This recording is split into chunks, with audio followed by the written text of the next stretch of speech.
ભાઈ બે ચા આપજો તો. ના ભાઈ મારે સોડા પીવી હે. એલા ભાઈ ચા પીએ મજા આવશે. એલા ભાઈ આવો ઉનાળો હે, આમાં ચા પીવાય?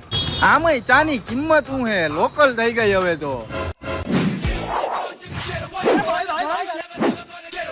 ચા થોડીક મોરી હોય કે મીઠી હોય તો એના ઉપરથી ઝઘડો થઈ જાય અને પાછી એ જ ચાથી એ ઝઘડાનું સમાધાન થઈ જાય. કોઈ પણ મીટિંગ ફંક્શન પ્રસંગ હોય તો એમાં સૌથી મોખરે પેલા ચાનું સ્થાન હોય છે. કોઈને આવકારો આપવો હોય તો સૌથી પેલા ચાનું નામ લેવાય છે. ઘરે મહેમાન આવે તો ચા બનાવે. કોઈ પણ સગાવાલાને અંદરો અંદર મનદુખ થયું હોય તો એ મનદુખ દૂર કરવા માટે પણ ચાનો ઉપયોગ થાય છે. કોઈ પણ મહેફિલ સુની સુની લાગતી હોય એમાં ચા આવી જાય ને તો મહેફિલનો રંગ જામી જાય છે. સવારે ઉઠો તો ચા, માથું દુખે તો ચા, મોડી રાત સુધી જાગવું હોય તો ચા. ચા વેચી વેચીને માણસ કરોડપતિ બને છે. ચા વેચી વેચીને માણસ પ્રાઇમ મિનિસ્ટર બને છે. અને તું મને પૂછે છે કે ચાની કિંમત શું છે? અરે સવારના પોરમાં તાજા દૂધની આદુ, સૂંઠ, ગોળ અને તુલસીના પાન નાખીને ચા બનાવી હોય અને એને રકાબીમાં નાખી અને મંદ મંદ ફૂંક મારી અને જેને ચાનો હબડકો લીધો હોય, આહા શું વાત કરું, આખા શરીરમાંથી આળસ નીકળી જાય અને કંઈક અલગ જ લેવલની એનર્જી આવી જાય. અને તું મને પૂછે છે કે ચાની કિંમત શું છે? ગુજરાતમાં ચા એનર્જી ડ્રિંક તરીકે લેવામાં આવે છે. અમીરથી લઈને ગરીબ બધા જ ચાને એફોર્ડ કરી શકે છે. અને સૌથી મોટી વાત, ઋતુ પ્રમાણે સીઝન બદલે, ફ્રૂટ બદલે, પણ શિયાળો હોય, ધગધગતો ઉનાળો હોય કે ચોમાસું હોય, પણ ચા તો મારી બારે માસ હો. સવાર બપોર સાંજ, દિવસ હોય કે રાત, દિલમાં છે જેનું નામ, પીતા પછી લોકો કે વાહ, એ છે મારી રાણી ચા.